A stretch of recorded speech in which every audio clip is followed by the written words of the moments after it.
Thank you. And we elevate our thoughts. We ask for the blessing and protection of the spiritual benefactors, for their guidance and assistance, for our studies of this morning. We ask them to guide us, to inspire us, so we can all together learn, understand, more important, be able to put in practice on our daily lives all the teachings we're about to receive. We ask for the protection of those who won't be able to join us in our meeting, for those that are still going to join later. With our hearts full of gratitude, we thank our Master Jesus for another opportunity of being reunited in His name. We extend our prayers to all those working hard to help humanity overcome these challenges, for those that are struggling with their health, that they may all be protected, guided and assisted, and that we can all become better spirits on this journey with learning and understanding of our challenges. So be it. So be it.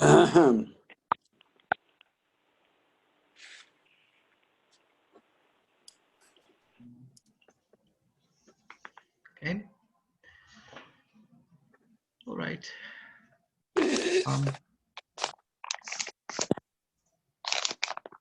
Morning, everyone. Good morning. Today we are going to look at one central point in our faith, in the Spiritist doctrine, which is exactly rational faith. And what rational faith can do for us, what are the implications of implementing rational faith as opposed to just regular faith. And as I always like to do before we start any lecture, I'm going to define a vocabulary. I'm going to define a common basis, a common language, so that we can all interact at the same level.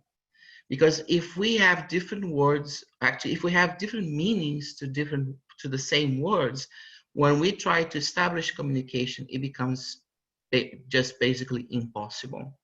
So the first point here would be to address the vocabulary we're going to use and the context that we are going to use. But in this lecture in particular, I did something a little different. I actually started the lecture not only with the definitions, but also I made the definitions lead me into the lecture, as you're going to see. So the first definition that we have comes from dictionary. And we are going to look here at the definitions of faith from two major dictionaries, the Oxford English Dictionary and the Webster Dictionary. These are very respectable dictionaries of the English language. One is primarily, edited in the US, the Webster, and the Oxford is edited in the UK. But they both have the largest collections of words, of sentences and phrases. And this is what we can put together from them.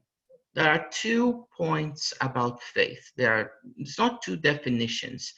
You're going to see that basically these 2 dictionary definitions are related to 2 different contexts, but it's only one definition for faith. One is that it is the complete trust or confidence in someone or something.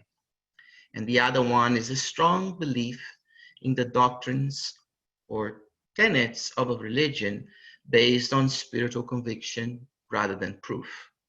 So they seem pretty innocuous, inert. They do not seem to be detracting from any religious base or belief, a base of a belief or anything. And we seem to be very comfortable with it. But the whole point of this lecture is to use the concept of faith in the Spiritist doctrine. So I need you to remember this, that the context here overall will be within the Spiritist doctrine, because we are going to start our approach to faith from outside, from a very general view of it, and then we are going to narrow it down and narrow it down and narrow it down until it fits in the Spiritist doctrine. And this is what is important for us. This is in no, there's no intention of disrespect to other doctrines or religious beliefs, or even lack of religious beliefs. It's just that this is a Spiritist lecture, and as such, we are going to focus our attention in that particular context. So these are the 2 points that the dictionaries bring about faith. So now let us see a little bit more, each one at a time, and let's see what we can do to make it a little more understandable. First, we're going to get rid of one of them. We're just going to focus on the first item, the complete trust or confidence in someone or something. So here we already have a little issue because it is the word complete. Now, we are not here attempting to correct any dictionary. We are not linguists here. It's very important for us to understand this. Again, the context is within the Spiritist doctrine. So let us try to grasp the meaning of this word complete, and why is it so incongruous or incoherent next to trust and confidence. So if you allow me, I want to tell you a little story. And I will be the villain in this story, so that you don't feel disrespected or you don't feel embarrassed or put on the spot or anything, okay? So this is you, and you have just come out of your workplace, and you give me a call and say, hey, let's go and meet at a restaurant. Of course, this is after the quarantine process, so we can actually do some socializing in a social setting, not just remotely. And we go to the restaurant, and at the end, you decide to pay for it. And what happens is, as you're looking for your wallet, you drop 2 banknotes, okay? Two bills, a $5 bill and a $20 bill. So you're losing $25. You do not realize it. And the guy right there behind you, that's I. You see, I'm going after the money, okay? I'm gonna pick it up from the floor. So this is the scenario. Let us fix our attention on the scenario. I pick up the two bills, the $5 bill and the $20 bill, and I look around. And I look around and I realize that nobody saw me picking up the 2 bills. Neither did you. You don't even know that you have lost money. Not yet. So what I do, I take the $20 bill and I pocket it. And I give you back the $5 bill. So you just dropped a $5 bill. So I restituted part of the money, but not the entire amount. You had lost 25, but you didn't know that. By returning 5, I give you the confidence, the impression that, oh, just the $5 bill got out of my pocket or my wallet. And you're none the wiser that you are actually losing another bill, a $20 bill that I pocketed.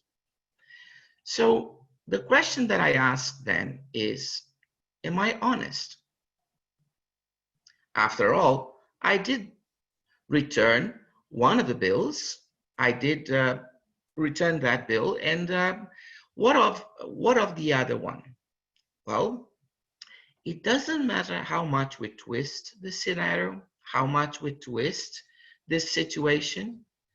The end point here is that I am dishonest. And this is why I told you right away that I was going to be the villain in the story, okay? So you don't feel embarrassed or disrespected.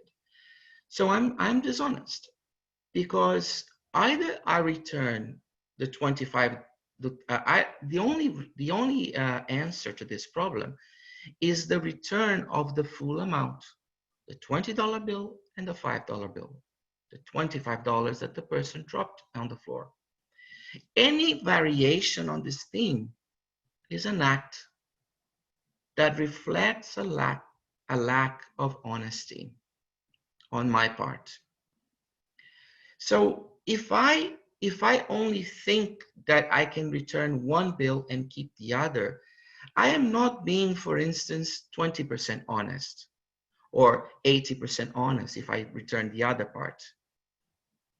I am dishonest, because honesty is the representation of a whole, the action as a whole.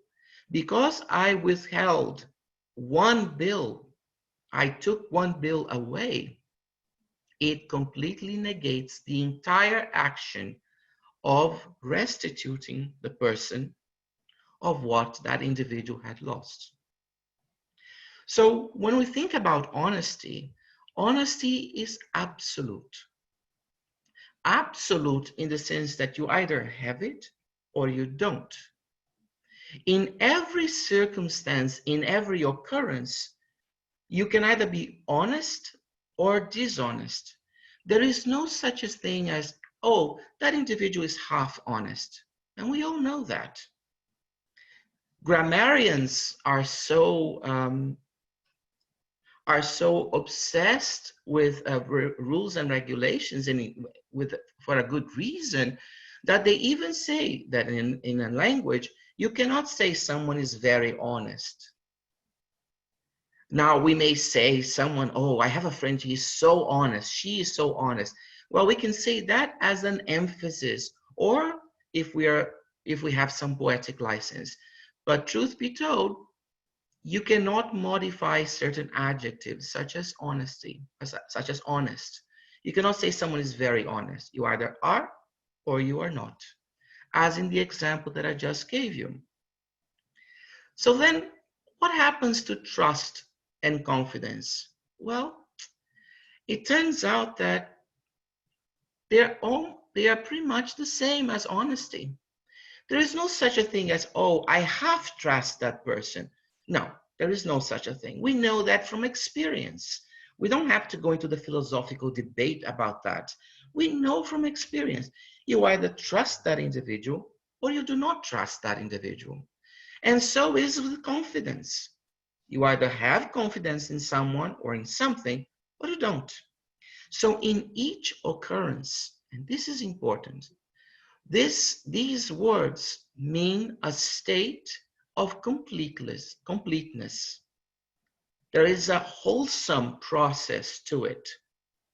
It's in this sense that we say that these words are absolute, that they do not have fractions of them.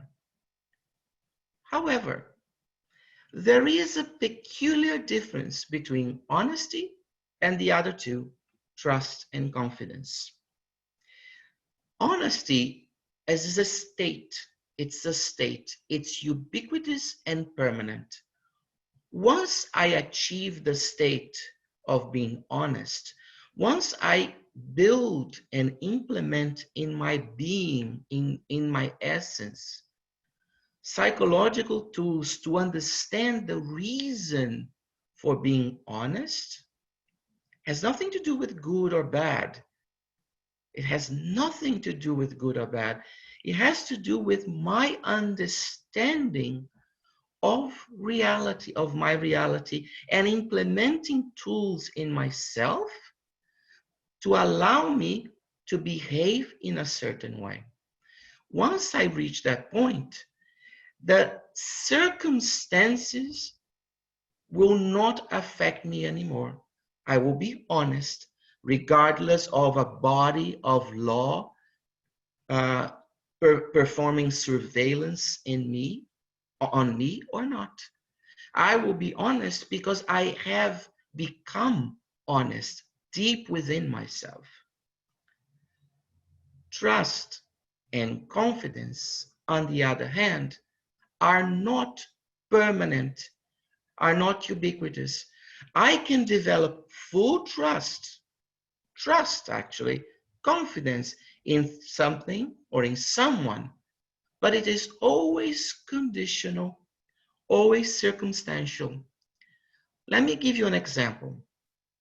Those of you who know me, you know I'm a chemist. So perhaps if you ask me the composition of the water molecule, you will trust me to know that and to tell you the truth, to tell you a piece of information that is correct. However, at the same time that you might trust me with a concept from chemistry, you might say to me, well, Julio, I trust you with this. I trust you in the sense that you know what the composition of the water molecule is, but I would not trust you to pilot an airplane when I am a passenger, or to conduct the train where I am a passenger. So you see, the trust there, the confidence that you have in my abilities is conditional. It's conditional to my knowledge of chemistry, or circumstantial in the sense that when the circumstances favor the knowledge of chemistry, Julio can be trusted. I can have confidence in his knowledge. But outside of that, he may not have the expertise to actually warrant my trust. And especially if my life, like in the example that I gave, that you being, one of you being the passenger in an airplane, I don't know how to pilot a plane. So you would be correct in not trusting me for that. So we see this small difference between honesty and the other two items, trust and confidence. So we see that they are all complete in each occurrence. Like I said, there's no such a thing as half honesty, half trust, or half confidence. So, but at the same time, honesty becomes a state. It then becomes ubiquitous. It's going to be in every time and everywhere. No matter where I am, honesty is in me. It's been implemented in me. Trust and confidence are always going to be dictated by the surroundings, by the conditions, the circumstances. Once we see this, and we see that honesty, trust, and confidence are also complete, we can see what the problem is with the word complete trust or confidence in the definition of faith. If trust and confidence are complete in itself, there is no reason to have the word complete there. And we can just say trust or confidence in someone or something, but then we have to add also under a specific set of conditions or circumstances. Because if we just say trust and confidence or confidence, we know that that is not every single time. It is dependent upon a set of conditions and circumstances. So this is the first thing that we do. And notice that everything that I did here did not involve a religious or a doctrinal belief. I'm just showing what common sense, what our experience in life has already taught us. So now let us look at the second item. Okay, so let us get rid of the first one, and let's look at this strong belief in the doctrines or tenets of a religion based on spiritual conviction rather than proof. Again, this is the dictionary definition. And what I wanted to point out here is that now we enter the realm of the religious. Okay, I will try to use as much as possible a general religious base, and then at the end we'll move into the spiritual base of our beliefs. We're not going to call Spiritism a religion. So here, the words that are important are spiritual conviction and proof. Actually, should be the lack of proof, but I did not want to modify the original sentence, at least not now. So here we are saying that there is a belief. in the tenets, there is a belief in the principles, there is a belief in the doctrines of a religion, even in the dogmas of a religion, right? But this belief is based on a spiritual conviction, not in proof. But then let us look a little bit more about the spiritual conviction and proof. The spiritual conviction in particular, it's something whose origin is non-physical. Hence the word spiritual. However, there is a great sentence that the supernatural, the extraordinary, so the supernatural is the natural we still ignore. The extraordinary is that which we do not understand yet.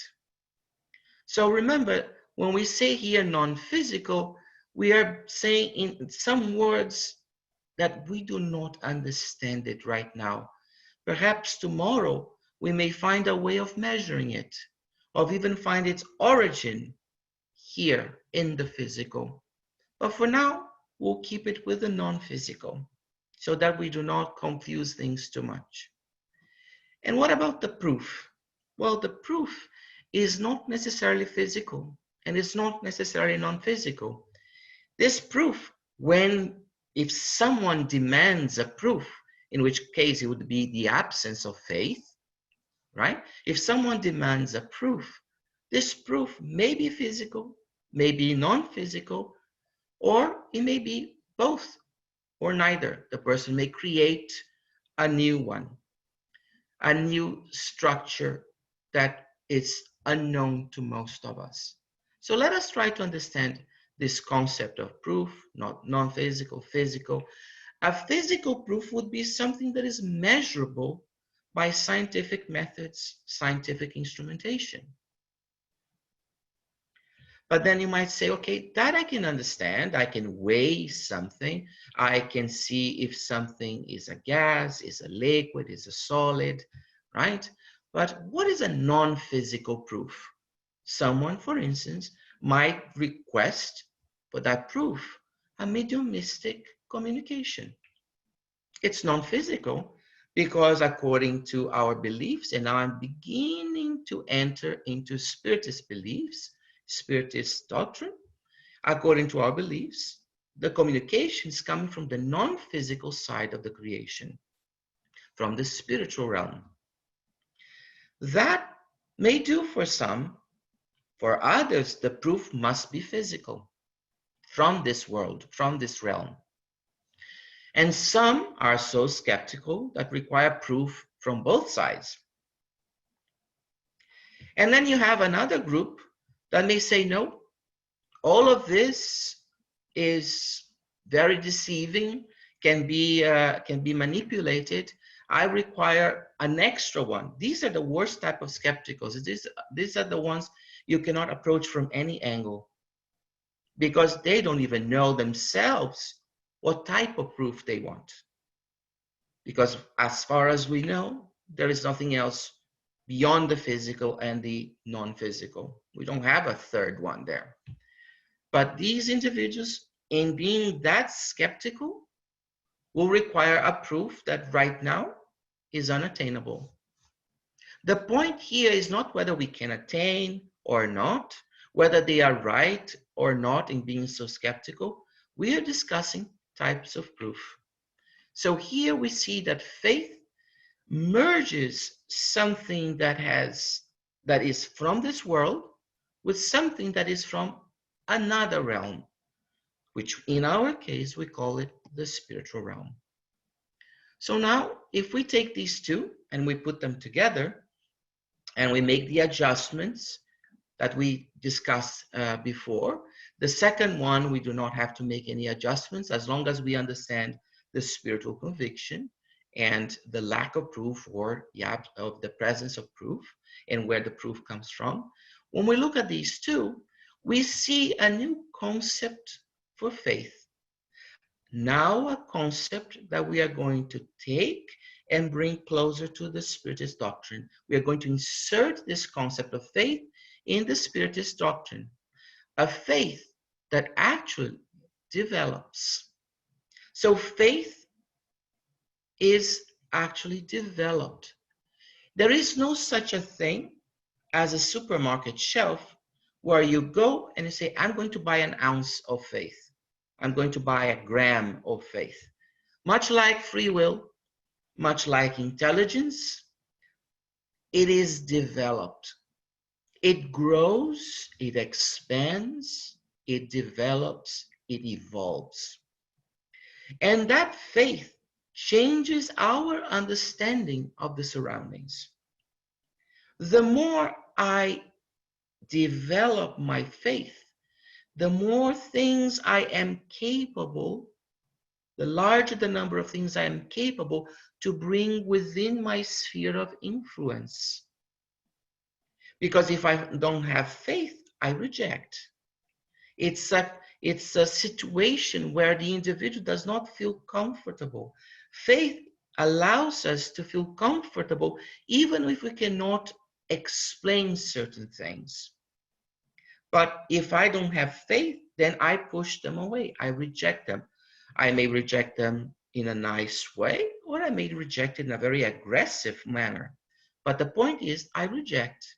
So the more my faith is developed, the more I encompass of my surroundings. And there is an interesting thing. The absence of proof does not mean necessarily an absence of investigation. Some like to say that, oh, if I have faith, that's it. No, faith does not make us blind. Faith does not remove from us the ability to exercise our intelligence. Faith is simply that which covers a momentary lapse in understanding, a momentary state of ignorance. While I have faith, I can investigate. While my investigations do not provide me with something that fulfills me inwardly, I have faith as almost like as a backup process so that I can deal with the world, with my reality in a constructive way. So when I have faith and I don't ask for proof, does not mean I should not be investigating. And if I'm investigating, it does not mean that I'm looking for proof. So all of these things led one very interesting personality that we know very well, Allan Kardec, to say the following: unshakable faith is only that which can meet reason face to face in every human epoch. And there is something very interesting about this. And it's not about reciting it. We actually have to look what the words are masquerading, what the words really want to bring, because there's a lot behind it. So if we look carefully, we can start with the unshakable faith. So Kardec wanted to create a scenario where this faith would be unassailable, irrefutable, pristine. Pristine in the sense that it would be original and it would continue to be with us. Not that it would always be the same necessarily, just that a faith, that spark that would always be with us. Unassailable, because if the faith is based on something that is dogmatic and in a situation that is so rigid that I cannot ask any questions, that I cannot interact with the knowledge that I have or the knowledge that I want to have, then that faith begins to erode from inside out. So it has to be an unassailable faith. It has to be a faith that is based on something that is an absolute truth, irrefutable. Even if I do not know how to explain it, even if I do not know its mechanisms, the process that I create, that I have as an absolute truth, okay, I may not be able to have the mechanisms for it, the details for it, but I know it comes from an absolute truth, which is a problem here. But we are going to see that with the rest of the sentence, this problem is very slowly taken care of. The faith that we have must meet reason face to face. So we ask ourselves, well, it must be endowed with a sense of rationality. So here we ask ourselves, well, isn't this a contradiction? If I have faith, it's because I don't understand something and I accept it based on some inner workings of my own experiences, of my own mind. Well, it has to have some rationality because we already know something. We already have accumulated a vast amount of experiences. So if I now do not use these experiences to judge that faith, that new concept, I simply accept that concept without asking myself if it matches what I already know, then I'm not making any use of my rationality. The faith in this sense must come from within. The other one is that it has to survive the test of time.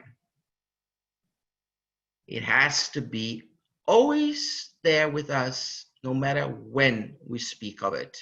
100 years ago, today, 100 years from now. But here we see one interesting point. When Kardec said that the faith had to face reason anytime, what he said in the background was that our faith is incomplete. Our faith is progressive and it's under development. We are building this faith, and we are building this faith based on how we experience the world. It is this that we now come to know as the rational faith. A faith that has, I'm sorry, I just bumped on the key here. A faith that has brought us to this level of experiences and is going to bring us to new levels of experiences. And with new experiences, this faith itself is born anew, is reborn, is transformed, transmutated. And this is very important because it allows us to accommodate everything new that we experience today, tomorrow, and 10 years from now, 100 years from now. When Kardec established this, he was actually concerned because at his time, humanity was undergoing a massive transformation. A faith that existed until then was a faith that was very dogmatic, very rigid. Someone would impose something, someone would create a tenet, a principle, and you had to accept it. Accepting it meant also that you could not ask anything, that you could not investigate, that you could not evaluate for yourself. So not only were we given a particular principle, but we were told what to do with it or what not to. Most of it was what not to. The list of don'ts was way much longer than the list of do's. The only thing that was in the list of do was be faithful to this. That was basically it. You couldn't touch it. This dogmatic approach was stifling the minds that were coming from out of the Renaissance and that wanted to investigate the world around them. So it created major clashes. And this is why Kardec comes up with this concept of rational faith. What is a rational faith then? A faith that must be in agreement with what we already know. It cannot it cannot tell me, for instance, that the sun is orbiting the earth anymore, because I can measure it. I am using a physical instrument, a physical concept, and I can prove that that is no longer the case. So if that is proving that the sun is not moving around the earth, I cannot be expected to take that. So a rational faith is one that tells me, okay, so now we have to change our beliefs. We have to modify them because we have become capable of measuring it and seeing that it was contrary to what we used to believe in. And we keep a certain amount of faith in that sense of a spiritual guidance in the absence of proof for those things that we still ignore.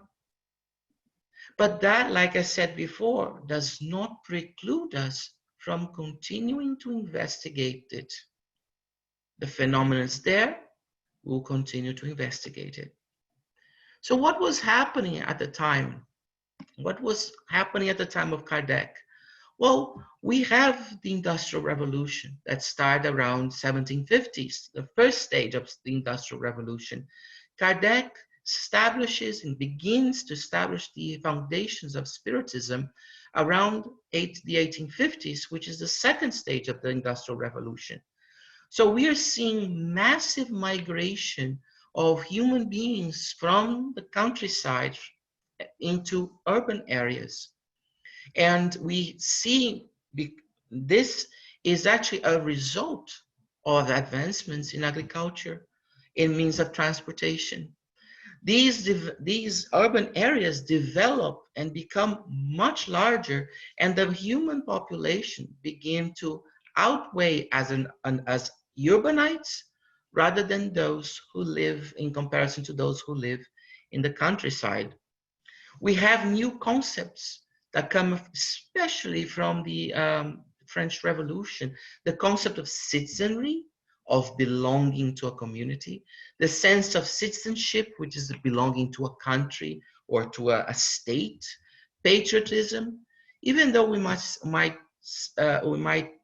have to add here that the concepts of patriotism, and it's like this until today, has developed, has unfolded into a lot of intolerance towards those who do not have the same citizenship. We have the abolition, the beginning of the abolition of the of slavery. So we have the anti-slavery movements everywhere. We have independence movements in the colonies. So there's quite a lot of societal, social transformations that are happening in the world and that are bringing a lot of people.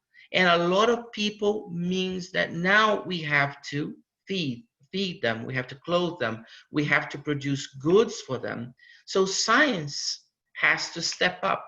And then not only science steps up, but industry steps up.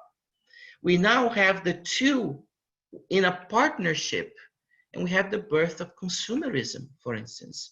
We are going to start producing goods that are necessary for our survival, but also all the other things that are just there to move the economy, are just there to move the industry. Science in itself changes a lot. It leaves away the mysticism, becomes more logical, more pragmatic, and embodies now a methodological approach and an empirical approach, particularly the methodological and the empirical approach, which states primarily that you have to do an experiment, you have to be able to repeat it, and others have also to be able to repeat it. Otherwise, it's not scientific. So all of this brought a lot of things, and this is a list. I'm gonna go just very quickly through it. It's just to give you an idea of so many contributions that came just before Kardec in astronomy, in chemistry, in mathematics, in geology, physics, biology, medicine. These are just a few of important names. If we think of mathematics, for instance, the list of the French mathematicians alone is over 200 names that contribute to our understanding of the universe, of life on this planet as well. We have the great strides in understanding the planets, the comets. They cease to be these objects of a terrible omen, the harbingers of death, for instance. Lavoisier introduces a chemistry that is reproducible, a chemistry that allows us to look at the atoms of Newton and of Dalton and understand how things are reacting with one another. And he's only one name. The name of the list of chemists is also very large. Newton introduces a physics that is now known as classical mechanics. Today we have even other types of physics that complement upon Newton's physics. We have the ideas of microbiology, Leeuwenhoek, the father of the microscope. We have Darwin with the origin of the species. All of this we have in medicine, the foundations of epidemiology with Snow. We have also with Thomas Young the ideas of endemic cultures and how to treat these situations. In philosophy, we have a change towards humans. We now put the humans in the center stage. Doesn't matter that we are flawed. It doesn't matter we are filled with ambitions and personality traits. We take the center stage. We move philosophy from a very theological approach to a more humanistic approach, or at least human-centered approach. And all of this brought about a revolution in our way of thinking, a revolution that ended up creating a major clash. So this is what happened. As science extricated itself, pulled itself away from religion, it became a master of its own domain. So we started, of course, with a religious belief. A religious belief was what we began with. Perhaps not a religious in the sense that today we understand religiosity and religions, but a religious belief that at the beginning was based on fear. If we think of how we approach the universe, the surroundings, when we were very young on this planet, when we were hominids, for instance, it was based on fear. It no longer is, or at least it no longer should be like that, but it started like that. So our beliefs, our religious beliefs preceded our scientific beliefs.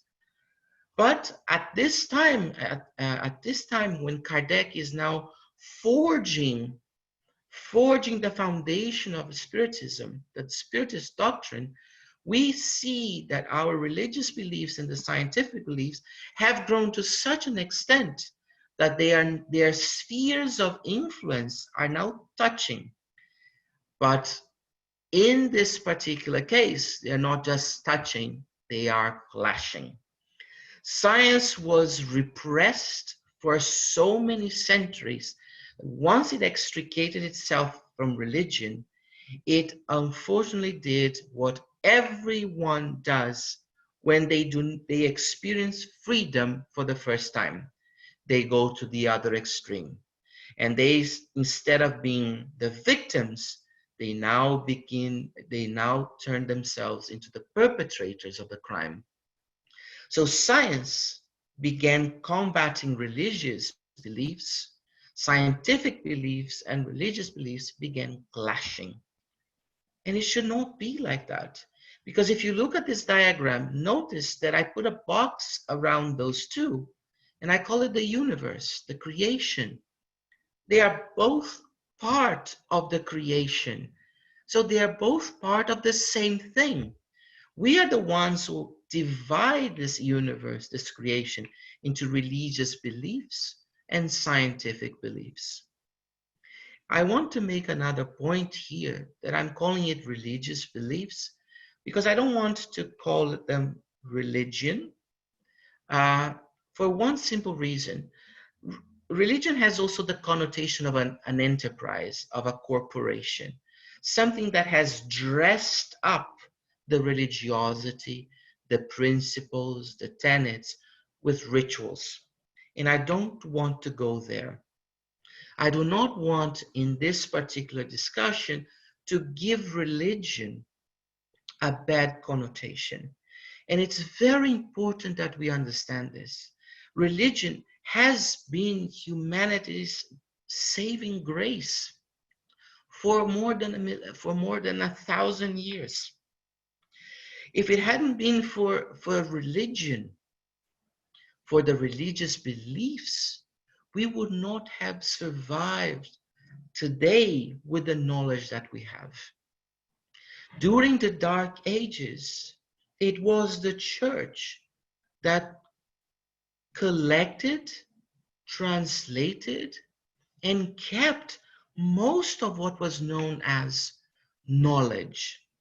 During the Arab invasion of Europe, of Northern Africa and especially Southwestern Europe, it was the Arabs that pulled all that knowledge and brought to their caliphates, to their sultanates, translated them and kept them. Without this religious beliefs that motivated wars, that motivated bloodshed, horrible wars actually, but without these religious beliefs, there wouldn't be the knowledge that we have today. And we would probably be a lot more backwards than we are. It's very easy to look back and complain, especially when we don't have our religious beliefs of our own. And even those who have a tendency to be very negative of religious beliefs. But we should not do such a thing, because at one particular moment in our history, it was what we had.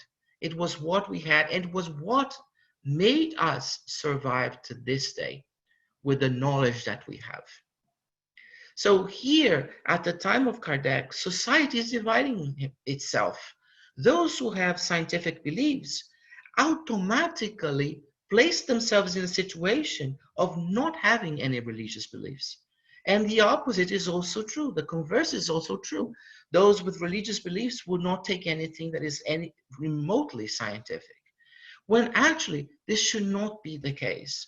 What we should see, and it took a long time, and it only started by the mid 20th century, is a situation where the religious beliefs and the scientific beliefs allow their spheres of influence to grow and interpenetrate one another. And Spiritism brought a great contribution for it, because Spiritism allowed it as a doctrine not to be named, labeled as a religion, not to be labeled as a science, and not to be labeled even, which is not in this diagram, as a philosophy, but had the humility, the humbleness to see that there were good points in both beliefs, in both sets of beliefs, and they all were part of the same creation, the same universe. And if we expand this graph, what we are going to see is that these spheres of influence will continue to grow more and more as long as we allow them. And this area, this intersection between the two will be larger and larger until we reach a certain point where we will not see a religious belief or a scientific belief. We'll see the universe in the way that the Creator sees it. And that humility will have, at that moment, will have transmutated in us into wisdom. This is the purpose of the rational faith. It is a faith that is constantly being changed, constantly adapting itself to the times. Rational there might even seem incongruous at first, incoherent. Well, if it's faith, can it be rational? Yes, it can, because it's a faith, a rational faith, as I said before, is one that takes the experiences of our past, incorporates them, and says, okay, if now I am exposed to a new experience, this experience cannot deny everything that I bring with me. It may modify it, because of course it will modify it. It has to modify it, but it will not erase, destroy what I already have accumulated as an experience. I can give you an example about this. Imagine that you have a 1,000-piece puzzle in front of you, and you only have the pieces right now, okay? The first thing that we normally do is we take the borders and we assemble the borders of the puzzle, okay? And then the next step is to make a pile, or actually make many piles, as many piles of distinctive features that we can recognize as possible. So for instance, I may look at blues and I say, well, this blue looks like a sky blue, but this blue looks like a water blue, a lake, an ocean, a river. And you make the piles. So if you now take a piece of any one of those piles, you will not try to match it to the pile of greens, for instance, which may be forest or grass or a meadow. You will not try to match that blue piece from the sky to something that is a flower or to something that is a house, a building. So now what you are doing is every time you pick a piece, you have already transformed your idea about where it might fit. You may even position it roughly on the puzzle structure, on the square or the rectangular area, already towards the top, because you don't expect the sky to be at the bottom and the lake to be at the top, for instance, unless you're putting or you're assembling the puzzle upside down. So with the fact that you separate it into piles has already changed your perspective of each piece. If I had given you those pieces, those same pieces, separately at the very beginning, before you had made the piles, you would not have known where to put them. By separating to piles and by starting to assemble them, you already discriminate and reduce your choices of where those pieces should go to. This is your rational faith. It is modifying what you already know, the pile that you already know, and it's limiting your ideas based on what you bring with you as your knowledge base. It cannot deny that knowledge base in the same way that you cannot get a blue sky piece and think it is a forest, or think it is a river, or think it is a building. So this is the idea of rational faith. And we see now the importance and why Kardec brought this to us, the triad, religion, philosophy, and science. It is very important we understand that the Spiritist doctrine is the crucible in which we amalgamate, in which we meld religious beliefs, scientific beliefs, and philosophical beliefs. There is no such a thing as one without the other two, or two without the other one, the third one. Spiritism is the three together They are so interconnected. They interpenetrate one another so much that it is not possible to extricate them. An individual who says, oh, I only look at the religious beliefs in Spiritism, or the scientific beliefs, or the philosophy, is not a Spiritism. That's not a Spiritist.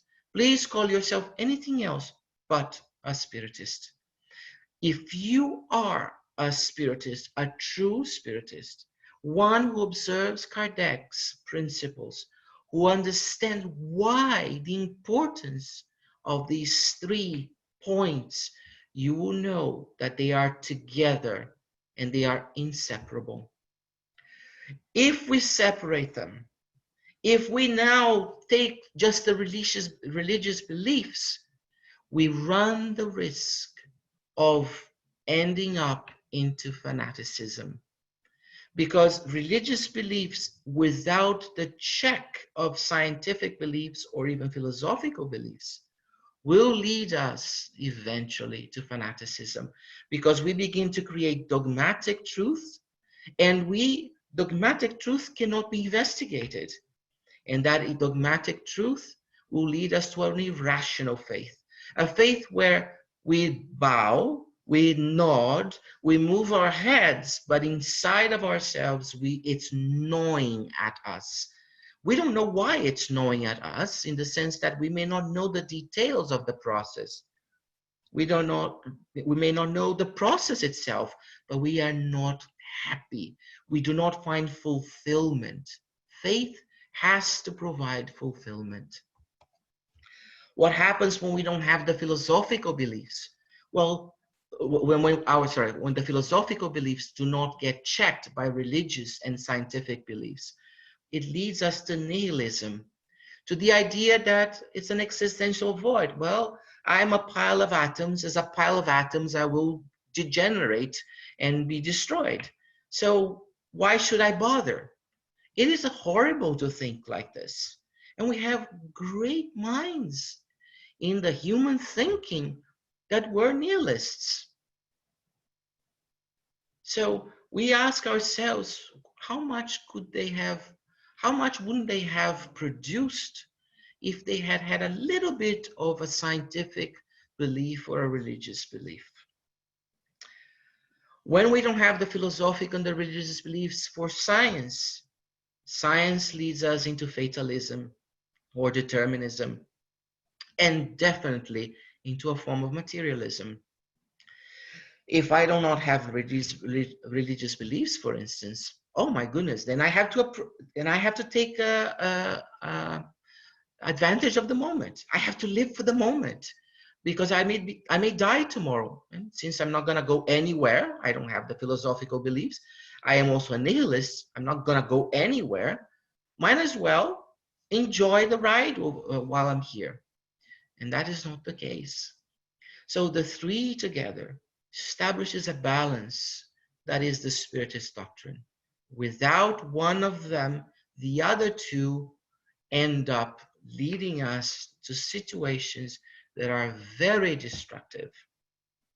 Very destructive. So then we ask ourselves, we've seen now the definition of rational faith.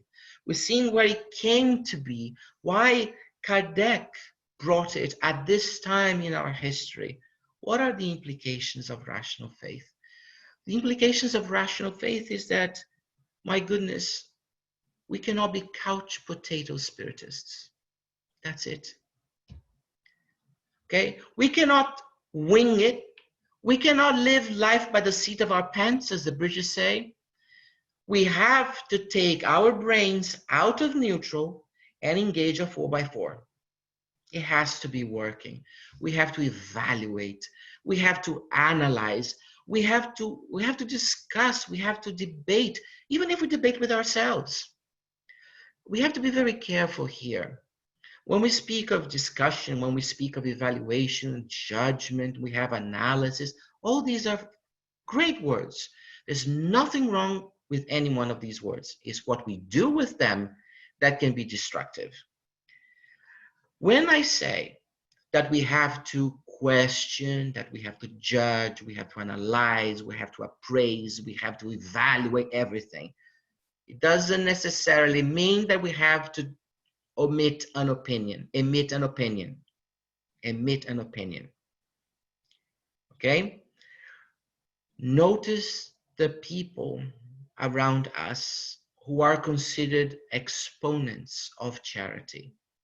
And you realize they may have different nationalities, different faith, different beliefs, but they all have one thing in common.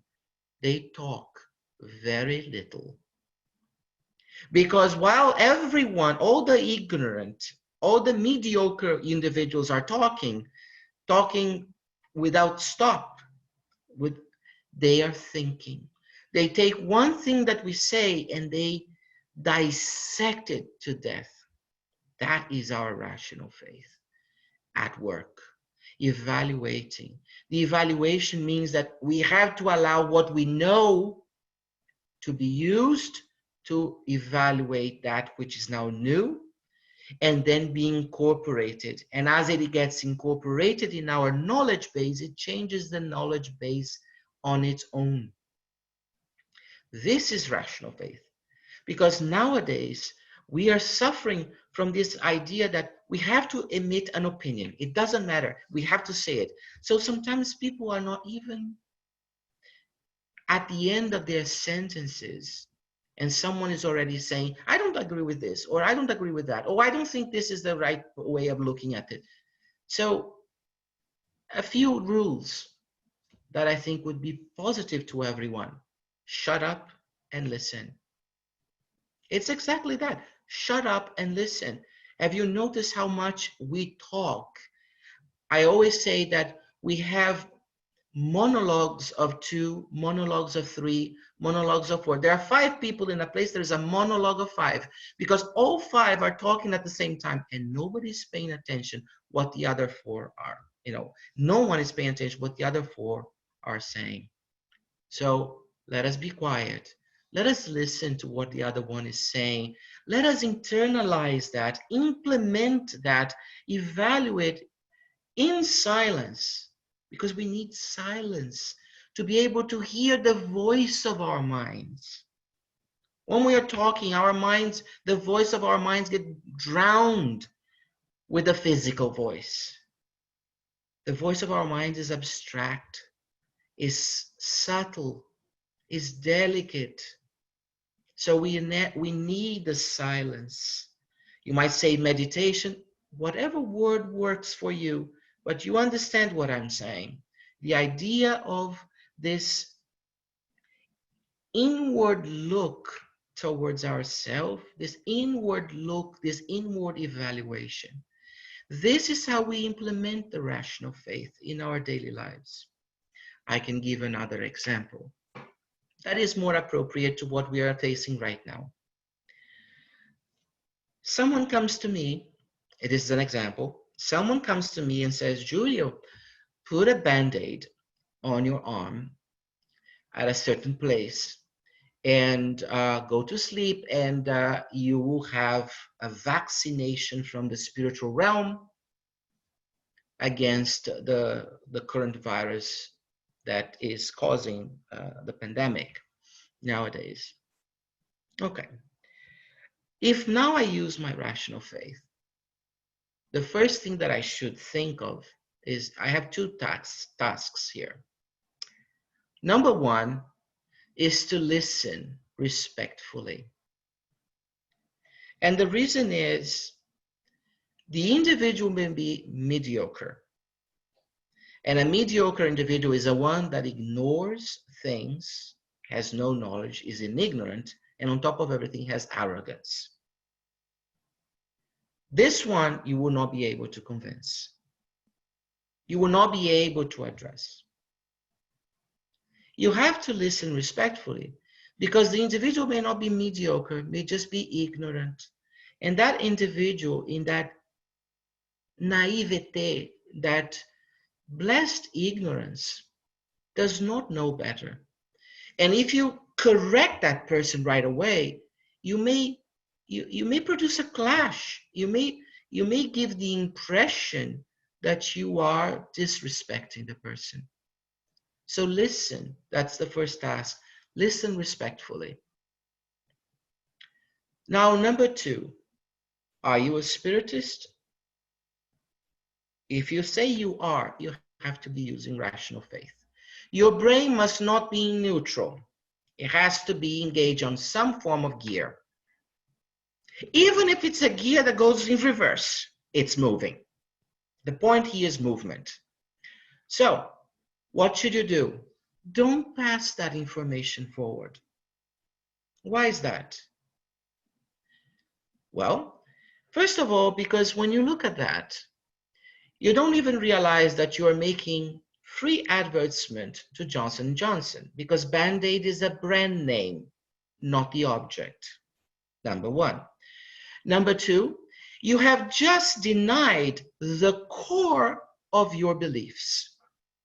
That which states that the Creator has infinite justice, perfect justice.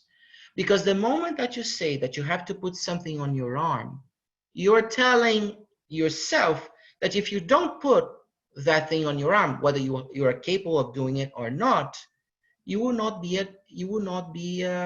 receive the vaccination, the so-called spiritual vaccination.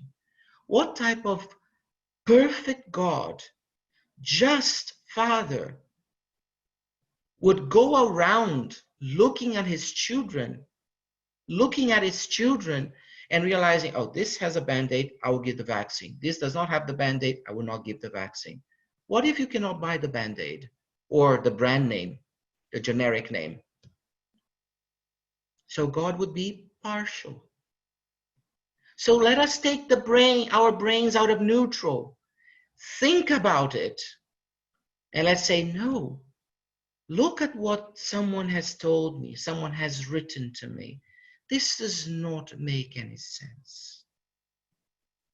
Let me respect the individual, because perhaps the individual is ignorant, perhaps the individual is uneducated.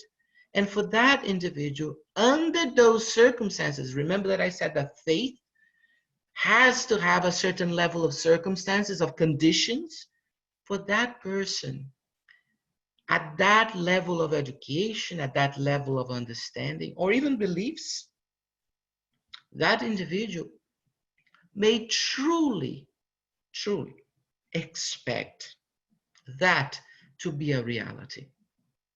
It is not our job to destroy someone's reality. Not that. That would be uncharitable. But I also have the job of not spreading lies, of not spreading things that I know, that I have the ability to know that goes against the principles of the doctrine. This is the application of rational faith. Or someone tells me something else. It's not the Band-Aid. It's the water at a certain time of the day, the water in a certain position of the house. And I said, where? What type of information do we have in our Spiritist literature that account for such a statement, an egregious lack of knowledge of the doctrine? This is why I said we cannot be couch potato Spiritists. We have to study. What we're doing right now, all of you, you're taking part of your Sunday to study. Even if you learn nothing from my lecture, it's not my lecture. You are learning something. Say, okay, he said a lot of nonsense, so I'm not going to learn that because I know already that's not good. That is learning too. Knowing what not to absorb. So if now we think of it, what is the rational faith doing for us? Allowing us to evaluate, to think about. We as Spiritists, we have these two tasks that I just mentioned, especially nowadays, with so much misinformation, flying left and right, coming from every possible direction, every possible language.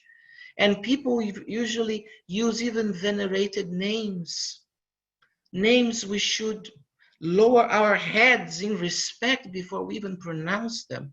They even sign these things with these names to give them support and strength and weight. We, again, take our brains out of neutral, step out, move up, step away from the couch. Let us work, let us study, and let us use this rationality in our beliefs to say, no, this does not make any sense. This goes against everything we considered vital, that we consider essential. The implications of rational faith for us then is that we will be able to push away all this unnecessary stress that is being generated. This bombardment, which in part is negative, is in part because we are the ones with the largest portion of responsibility. But there is a part that is an instigation of these negative influences, are instigations from spirits who want to create chaos. And if we do believe in them, if we believe that spirits can be temporarily dedicated to evil, not evil in nature, dedicated to evil and temporarily, because we all will reach perfection. If we believe that there are spirits under these conditions right now, we should be more careful. Because if we are not that careful, we will have no one to blame but ourselves. Rational faith is here to protect us, to create a logical barrier around us against unduly unnecessary stress, unnecessary negative influences, unnecessary instigations. But rational faith is like free will. If we don't use it, we do not develop it. If we do not develop it, we are more susceptible. We expose ourselves. To borrow from what we've been looking around right now, it is like it's like being exposed to all these facts and absorbing everything like a sponge. That will fester in our psyche and will lead us to an imbalance that is already more than the quarantine imposes on us, the lack of true contact, social contact. These are difficult moments. Yes, these are difficult circumstances, but we are making it a lot worse by not using this beautiful ability that we have, the rational faith.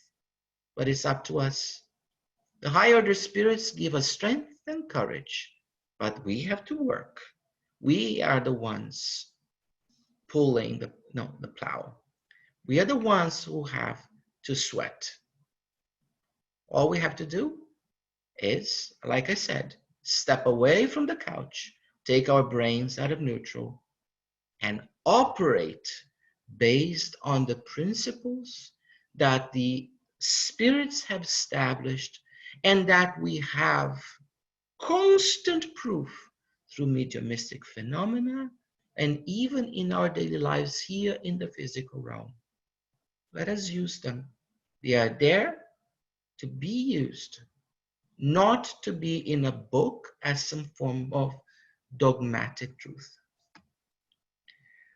This is what I had to discuss with you today. I would like to acknowledge the invitation from SGNY, your attendance, your attention. we can have questions now. Just before the questions, I'm just going to move through 2 more slides, so because João is recording it, so that people can have it also in the recording, the bibliography. It's quite an extensive bibliography. So if you're interested in reading something, it will be part of it.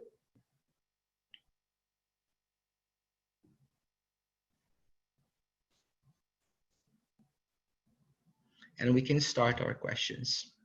Thank you.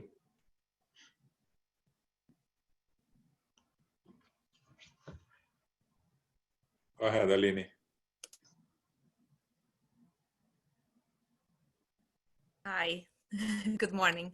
Hello, Aline. Thank you, Julio. This is obviously very intriguing and interesting for me, particularly, and I'm sure we all enjoyed your analysis. I have a question that was bugging me the entire time, so I was kind of being that one that, you know, is listening but also wants to talk, so I acknowledge that. Where do you place intuition in this analysis?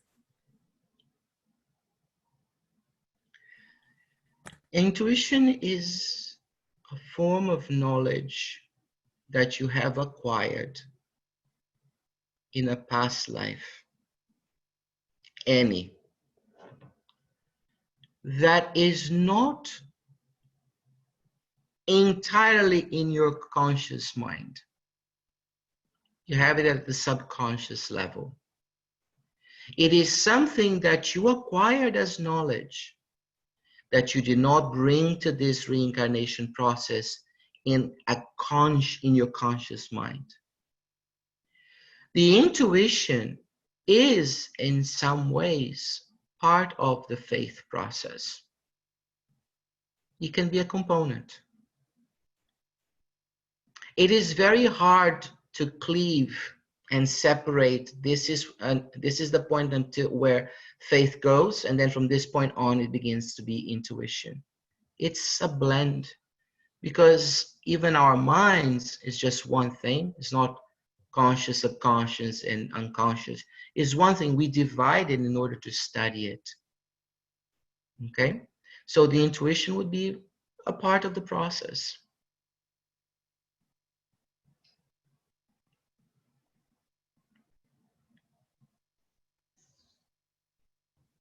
I think Paco is on mute. Did I answer your question, Aline? Sorry, before we move to Paco. Is that what, or did you have something else in mind on a different direction? Okay, so a couple things. I don't know, sometimes I don't know if intuition can be inspiration, so that would be the faith, right? Or a subconscious collection, accessing knowledge that I have in my subconscious, that I already have that knowledge. So to me, sometimes, maybe I don't need to place them, maybe I shouldn't need to place them, but sometimes I'm confused. Should I listen to my intuition? Or am I playing, you know, a trick? So whether it's intuition or influence, or you see, we can go through a list of words, and it will be very hard for us to determine where one ends and the next one begins. What I would say to you is this: listen to it. Of course you should listen, but before you act on it, subject it to rationality, to what you are. Because right now, you are the one who will have to carry out whatever it's saying to you. So you don't know if it's the influence from a spirit. You don't know if it's something that is from your past that is coming to your conscious mind. So you still have to operate on the premise that you should always evaluate everything. That's the healthiest thing to do, because if you fail in what you try to do, you don't have to go further to find what to do to correct for it. It's not a question of blaming, of correcting it. And the faster you correct something, the less you suffer. And if you are successful, you're happy. It's fulfillment, right? It's a form of fulfillment. Thank you. It's because of the times that we're in right now. There's not, like, the rules are not completely 100% clear as to how we should behave, right? And sometimes some people behave because it's convenient, quote unquote, to them in a certain way, and then and they expect everyone to behave the same way. And then I have my intuition as to how I should behave, but it's hard to put it through knowledge because we don't have too much knowledge. Well, when in doubt, we go back to the famous golden rule. To want for ourselves what we would like others to want for us, or to do to others what we would like them to do to us. Right. You know, when all else fails, we go back to the master. It's no other way. Sounds good to And me. that is actually exercising rational faith, because it's telling you that you have reached an impasse, that you have reached a stalemate, that you cannot figure out what, that for us, fortunately, we have a golden rule. We have an example. We have a guideline. So. Thank you, Julie. Thank you. You May had a I? question? Yes. May I? Yes, please. Okay, now, I actually have two questions. The easy one is that you said that the triad, okay, it's like, to put a political touch to it, it's like checks and balances system. It's exactly it. It's a check. Check and balance system, like the political. Yeah, checks and balances. Yes, the one is a checkpoint for the other two. Okay, now the second question. I think you described faith as something dynamic that evolves. Now, the pinnacle of that evolvement is trust. Because lately I've been using this expression. I don't know, I think you're giving me validation. But lately I've been using this expression, especially in my meetings. I used to have faith, but now I have trust. I don't know if I'm using it correctly, but I have like a complete trust. I have a complete trust in spiritual forces, Julio. Okay. Okay, and I did not have that prior to coming here. I used to have, I believe, but am I making sense? More nowadays? It's a little more kind of firm, solid. I have trust. I know I'm going to be well. Mm-hmm. Am I making? And you mentioned that faith, it was like evolving, that you developed that. So I wonder if I'm on the right track in my thinking. I don't know. I think it depends on the weight that you give to the word faith. As a rule, faith is usually associated with a deep religious belief that doesn't question anything, as a rule, but it doesn't necessarily mean that we all think like that.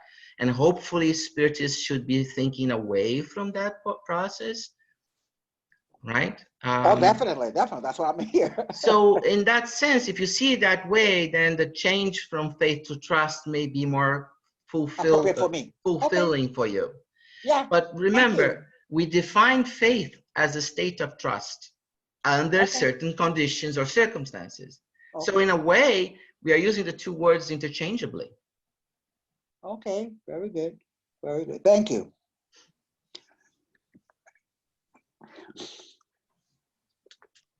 Julio, one question. Yes, Marisa. The miracle is the result of a faith?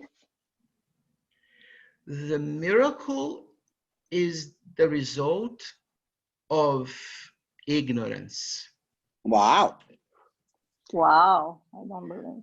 We ignore the causes, we see only the consequences, and we attribute to the causes a supernatural phenomenon, or we attribute it to supernatural force. But as we begin to study more and more, and here I'm not saying in our lifetime, okay? I'm saying like for decades and decades, this reincarnation, the next one, the previous one, the more we learn, the more we remove from the realm of the supernatural, and the more we placed into the natural. The supernatural is the natural that we ignore. I like that. The supernatural is the natural that we ignore. Notice that I say ignore, meaning not know, not knowing, not mediocre when someone does not know and pretends to know. It's so arrogant on top of everything. It's not that. I'm using ignorance in its pristine, most basic sense of the word, which means exactly the absence of knowledge. That's all. I am ignorant on how to fly a plane. I am ignorant on how to conduct a train. Exactly. So miracles are happening because a variable there is ignored, is unknown to those dealing with the situation, with the circumstances. And because they don't even know that the variable exists, they don't know how to control it. So when it gets, for lack of a better expression, controlled on its own, the miracle, the supernatural, the extraordinary, we attribute this supernatural principles or phenomena to it. Okay. So that means even spiritual miracles. Sorry? Even spiritual results, positive results. Well, there is no such a thing as a spiritual miracle, right? Because a miracle is already something that's outside of the supernatural. And now we're going to start dividing the supernatural into different parts. It's a miracle. In other words, it's our ignorance. Our ignorance doesn't have a label, it's just ignorance. We just don't know. We don't know, So to say it's a spiritual miracle, there's no such a thing. Because if we allow the expression to move on, there is a bias, there's a horrible prejudice behind it. It's a horrible prejudice because it means that if it's a spiritual miracle, it cannot happen to a non-spiritualist or even a non-spiritist, if we are very picky about the word spiritual. So if we have to use the word miracle, I would suggest, and let us just say miracle. Sorry? Can you repeat? Let us just say miracle. Miracle. Not modify it in any way with any adjective. No such a thing as a Christian miracle, a spiritual miracle, miracle. No, just miracle. If we have to use the word, which is fine, but without modifying. Yeah, I do. I got it. Thank you, Julio. Welcome.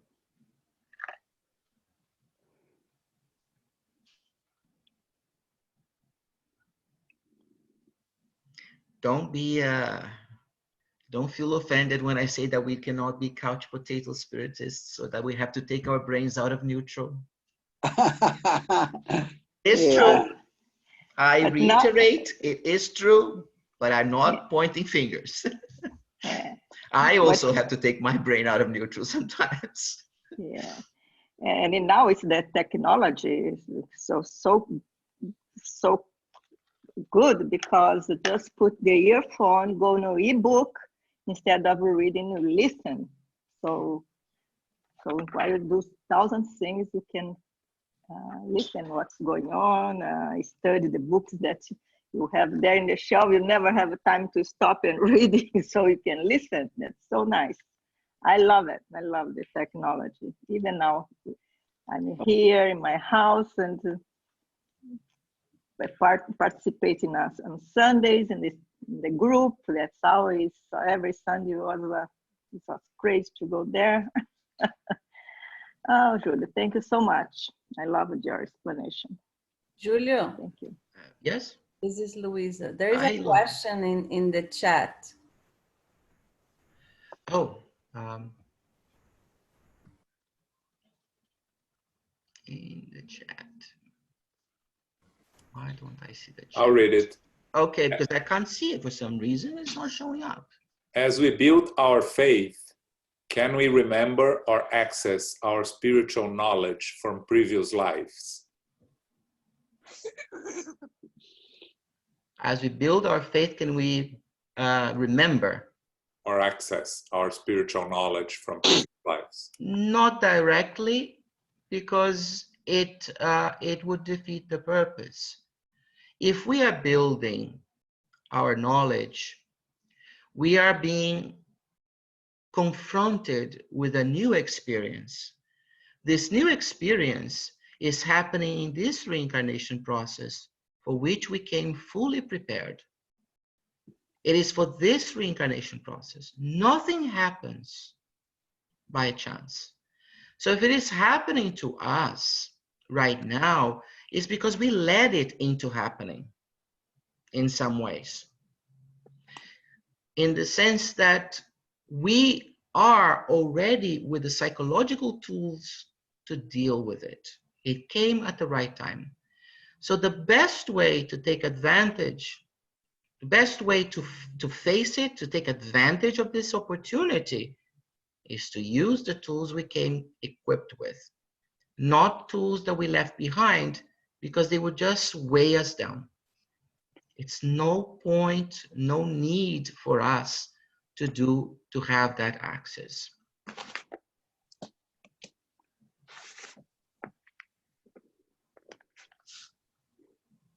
But whatever we incorporate as new knowledge will modify that which we have in the background. Don't forget that when we speak of knowledge of past lives, abilities, these are more in the intellectual side.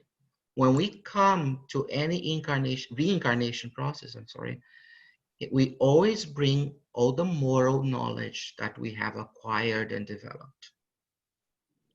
Because that is what defines us, behaviorally speaking. If I were to leave my honesty behind, I would have to learn honesty again. So yeah, the moral side comes with us in full force. But I don't need to remember if I knew how to speak Russian or Japanese. Not now. There is an inkling of it, and I will access it perhaps in my dream state when I go to sleep, briefly, but it will always be an incomplete association. And that is responsible, for instance, for some individuals learning certain things very quickly, much more quickly than those around them. But no, we will not access anything. Well, then I have another question. Okay. So if faith is unshakable, according to Kardec. Well, it should be. Well, wait, the definition is faith is unshakable. No. Be careful. When you say faith is unshakable, it's a statement. What Kardec said is the definition of unshakable faith is that which can face. There's a condition for faith to be unshakable. So faith can be unshakable. For faith to be unshakable, unassailable, pristine, you always have to be able to cope with new realities. Yeah, with logic. So then when you can't cope with that particular reality, at that moment your faith is shakable. Is that what you're saying? I'm just trying to understand really because I always understood it differently.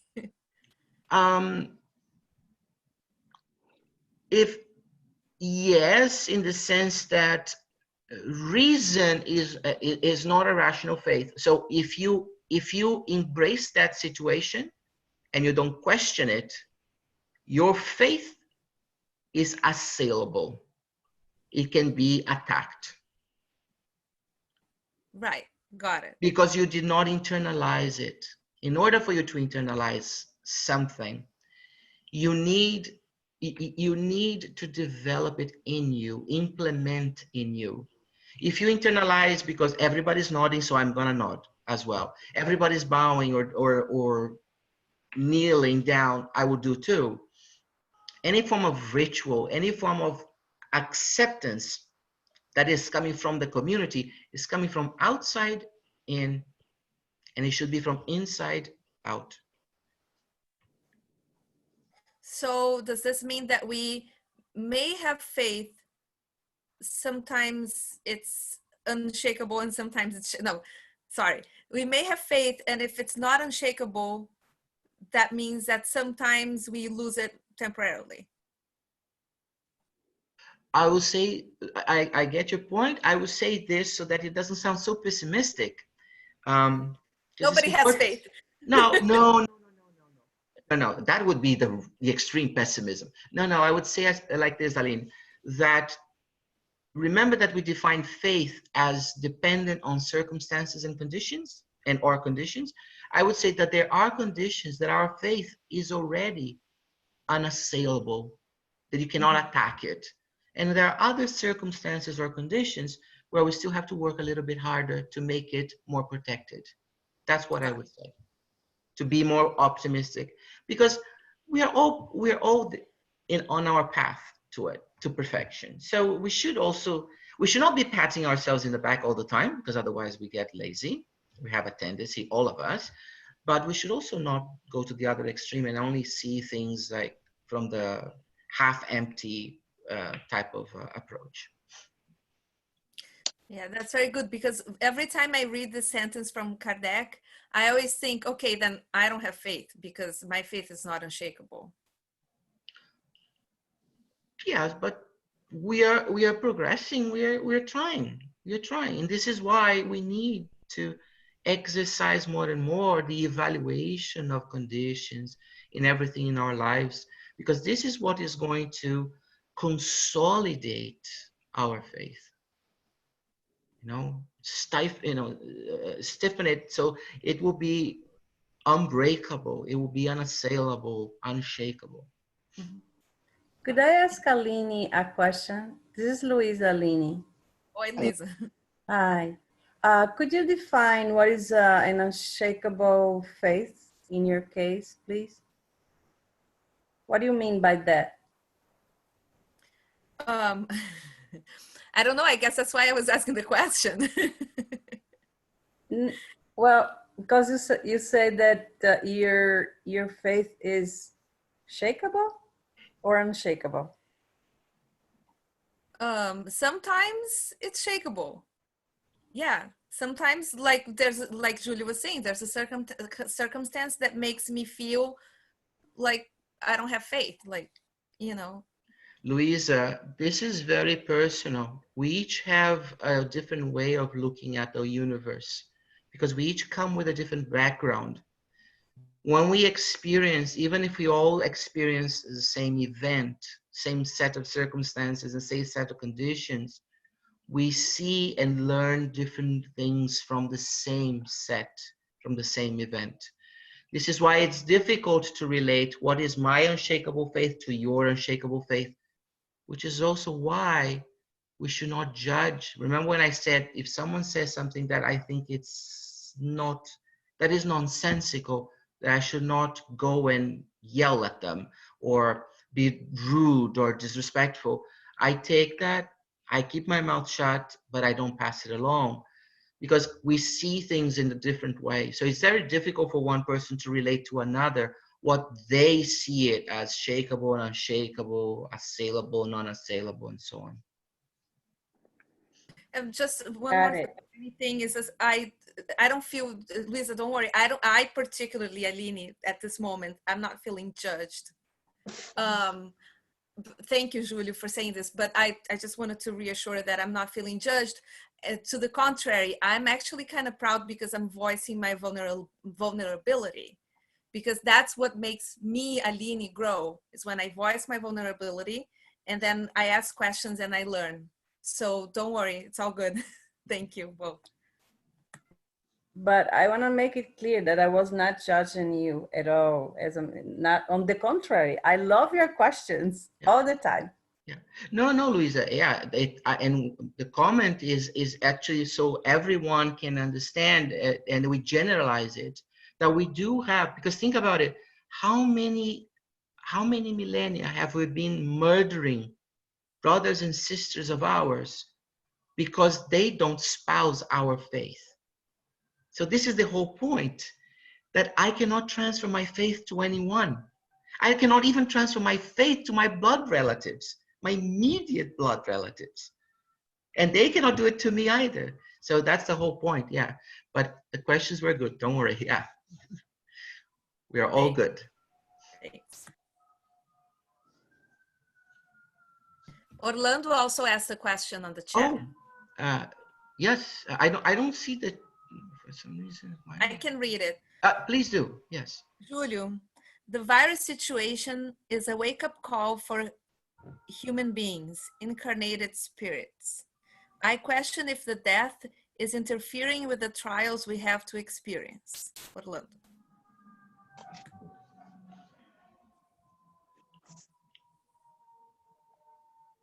No. Death is a part of the reincarnation. We know that our bodies will decompose, whether it decomposes because of a physical accident or a biological death in the sense of an infection, in the sense of a cancer, a disease, it's or just with old age. Death is part of our process. We always have to remember that, I mean, no one wants to die. I'm not advocating death here, but we continue on. We will continue on the other side to work on what we were doing here. This trip, this journey on the physical realm is not the last one we have. It's not even the first one. So we are going to come back. Even if we go to another planet, which is another story, we will keep coming back to the physical realm to learn. And the most important thing is to go back to the spiritual realm, having rescued something for ourselves, having learned something. So whether we live in a very short period of time or a very, very long lifespan, it doesn't really matter, but how we live those moments is what is most important. Okay? Wow, very good. Well, I mean, like I said, no one wants to die. We have some fear of death, and it's only natural. And like I said, I'm not advocating for death here, God forbid, and I mean it this way. It's not blasphemy. But what is important, because especially nowadays, right? We are careerists. Society wants results, and we don't see how we go about getting those results. And you may have someone, for instance, who lives a very long time, but will then look back when goes back to the spiritual realm and doesn't have the impositions of the flesh anymore, or the excuses, and will realize that, whoops, I did a lot, but at the expense of others. And then one who lived a very short life did so many beautiful work for himself or herself, to himself or to herself, that even though he may have accomplished fewer tasks, each task was accomplished based on his or her own sweat, and not at the expense of anyone, any brother or sister. This is something we must change in our society. This view of the end result at any cost. It is very stressful. It is the reason why our societies are so stressful nowadays. And it's also the reason for so much aggression amidst classes that have enough to eat, a good place to live, clothes and everything, that they have like the bare minimum for survival and other things. He has a follow-up question. Okay. Where is the compassion, mercy, and justice for the dead who did not have the opportunity to have the family or friend at the end of their lives? You mean the sense that they are isolated, Yeah. right? Listen, these are special times, but what is it different there than someone who dies at sea and the body is never recovered in an explosion, and the bits and pieces cannot be put together, and not, you can't even define. So for instance, you think of anyone died in a fire, is incinerated to death. These are special moments, they are tragic, but remember that the spiritual assistance is there. These individuals are not dying and even waking up all the other side alone. No. And they may not have the blood ties of this reincarnation process, but everyone will have at least one from another life that will be there to greet them. It's the mercy of God. It is the justice of the divine for all of us. No matter how egregious our crimes might have been in this life, we all have someone who loves us enough to turn a blind eye, at least at that moment in our passage, and wait and receive us when we wake up, even during the process, just so we are not aware that they are right there with us. So the trauma is actually more not for those who go, but for those who stay, because they feel the need to mourn, but cannot. In the same way that someone who loses a husband or a wife or kids, whatever, at sea does not have a body to bury. Or someone who dies in a fire, as I said, and is consumed by the flames, again, does not have a body to bury. Not even ashes, because in that case, the ashes are mixed with everything else. But the love does not extinguish. The love is there. The love is sincere. That love reaches out to that spirit now in the eroticity, in the spiritual realm, and is received, is welcomed.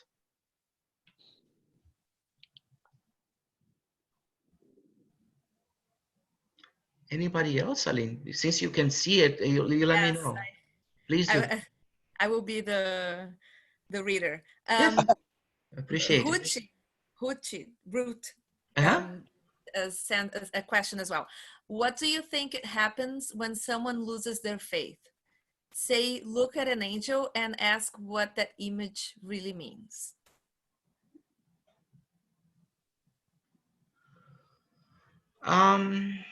Okay, so there are two things there, so I'm going to separate them.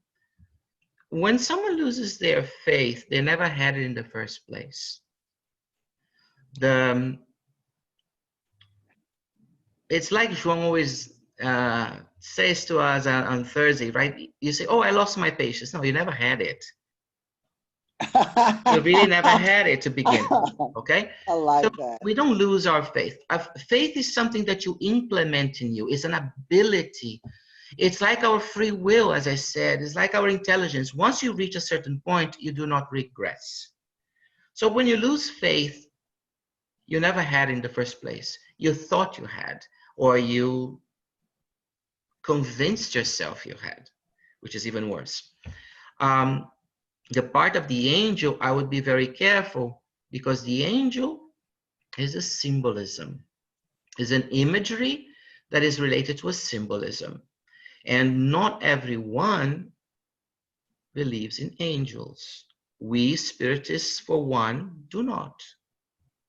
We believe in high order spirits who could be equated to an angel, but without wings, without the halo, without a lot of things that are very symbolic. Okay, there are pieces of imagery.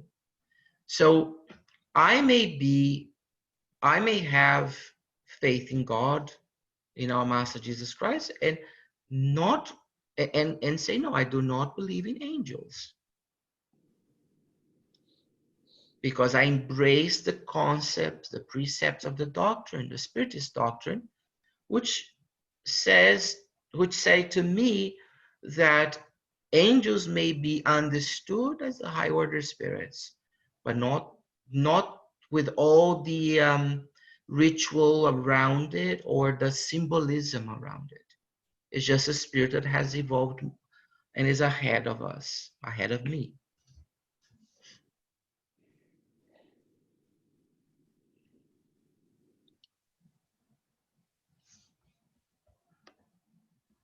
She's saying there is no guardian angel. There is a spiritual guide, spiritual guard. You can use these sentences interchangeably. I'm not going to correct anyone if they say guardian angel, because sometimes I do it too. I came from a Catholic background, but not with the idea of the angel with the halo, with the wings, with all that. And remembering that our spiritual guides or guards or our guardian angels are not pure spirits. They are just a little more evolved than we are, but they are not a Christ, for instance, or even above it. Remember, to teach us, if we don't even know how to add and subtract, we don't need a calculus professor. We need a first grade teacher. A good one. I like that. A good one, because if you make a mistake there at the beginning, you carry that mistake for the rest of your life. I like you had that. A good one. It's actually even more important to have a good first grade teacher than to have a good calculus professor later on. Because by the time you get to the calculus professor, you're in college, you already know how to walk with your own two legs. So if if someone knocks one of the legs off, you use a crutch.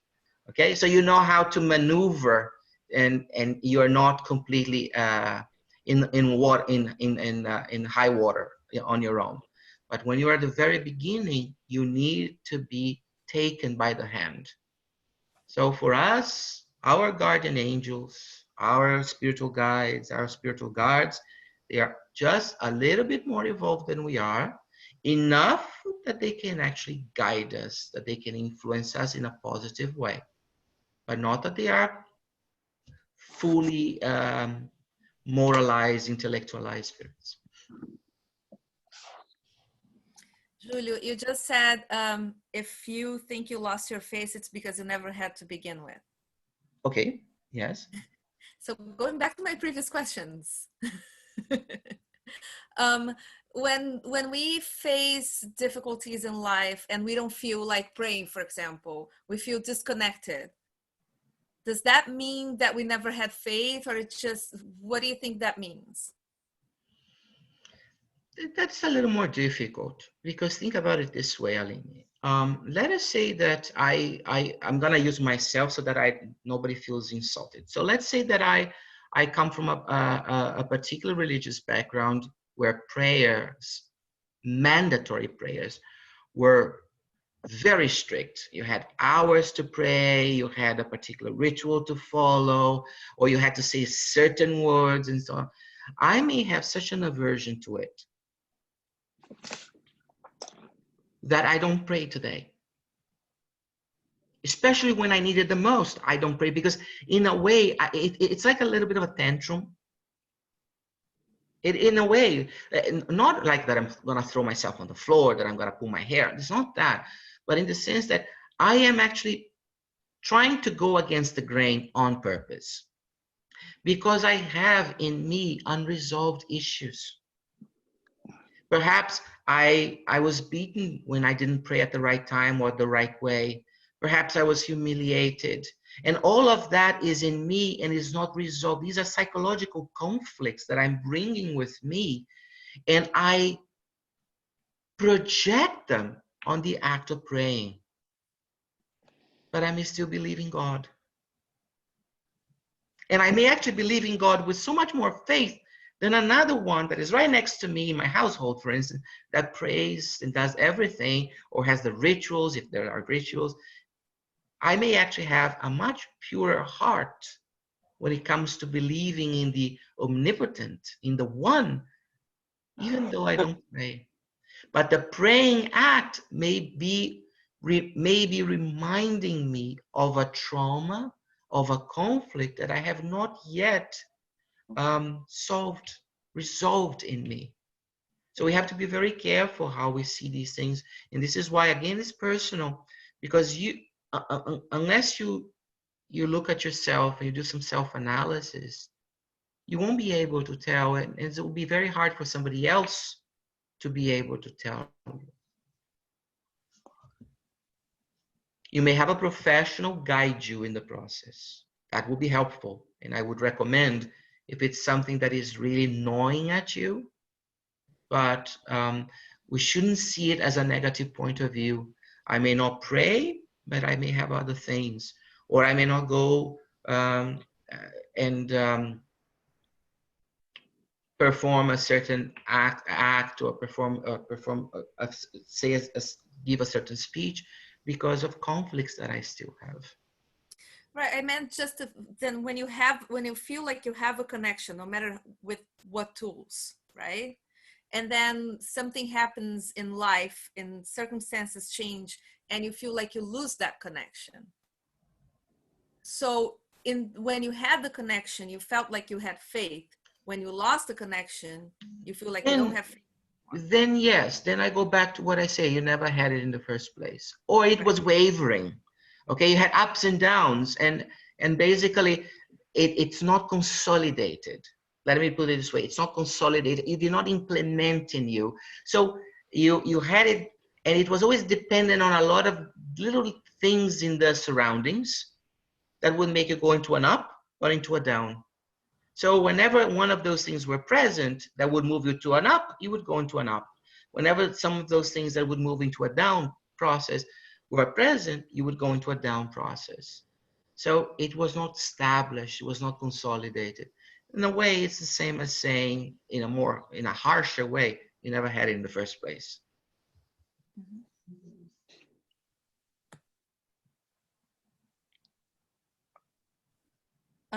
There's another question from Ruth as well. Could be an obsession when one thinks they lose their faith? Oh. It's possible? Yes. Yes, it is possible.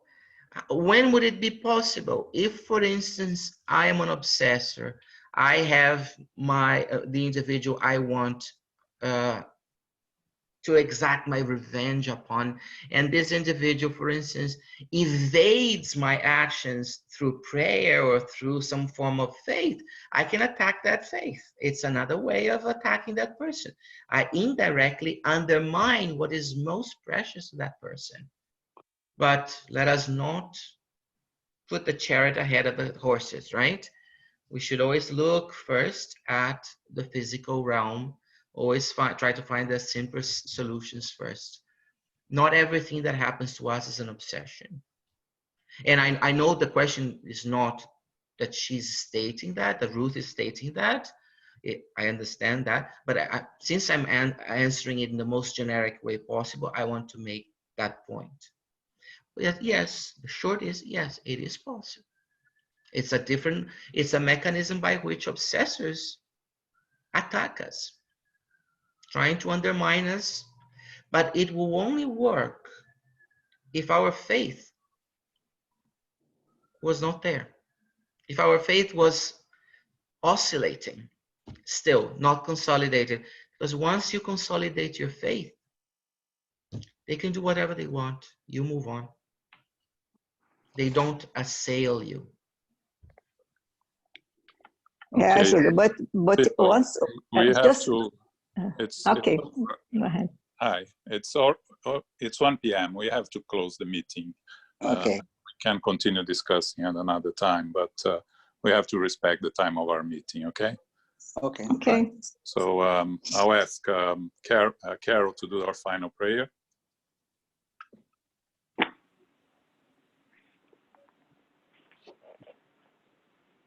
Infinite Creator, Supreme Intelligence, and First Cause, we are grateful today for the opportunity to be together, to receive the wonderful blessings of love, light, peace, and healings. We are especially grateful to our spiritual benefactors, the good spirits, the mentors who are with us today, providing the beautiful inspiration, the guidance, and the charitable attitude toward us in the days that we are experiencing. We are grateful today for Giulio's lecture, sublimely presented. We are so grateful to learn that we can endure. We can also be an advocate for holding the peace, for holding our intentions, for holding rational faith. May we do this to the best of our ability each day, sharing with others through our discernment as we are able to do this.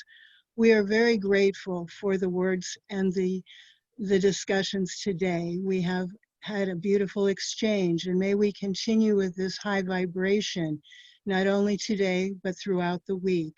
May we have a rational faith, the three pillars that go with us.